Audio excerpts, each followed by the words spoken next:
Hi, this is Elizabeth Winter, High Psychology class.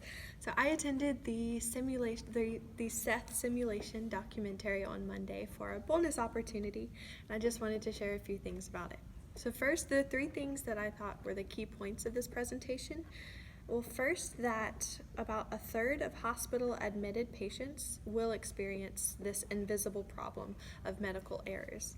And they went on to say that errors are unpreventable, but the harm that comes about from those errors are what we should be focused on solving. The second is that not enough funds are allocated to prevent or for programs preventing these measures. That only 1/100th of the average annual healthcare budget in the United States is allocated to discovering and investigating these medical errors and their causes. The third and final is that not only is this an accident that happens from a human, but it's an organizational accident. We talked about the Swiss cheese model and how through each level of an organization you have a few safeguards for preventing errors and to ultimately help the system to work not quite perfectly, but well enough. And if we use the Swiss cheese model with our checks and balances and not evading the policies, that errors should be caught very quickly.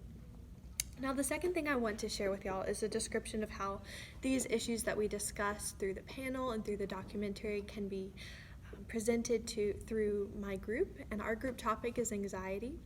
And one thing that the documentary proposed is that most of these patients don't know that errors are this prevalent in the healthcare system, but that publishing that, oh, we decreased errors by 20%, it would increase the skepticism of the reliability of the system. So I believe that educating patients on what's actually happening in the system can ease the anxiety of going to a hospital, going to a doctor, or anything of that sort. Well, the third thing I want to share with y'all is a practical example as how one of the concepts in psychology can be applied to this topic. And I chose three. I chose that patience, attention to detail can be used in psychology with this topic.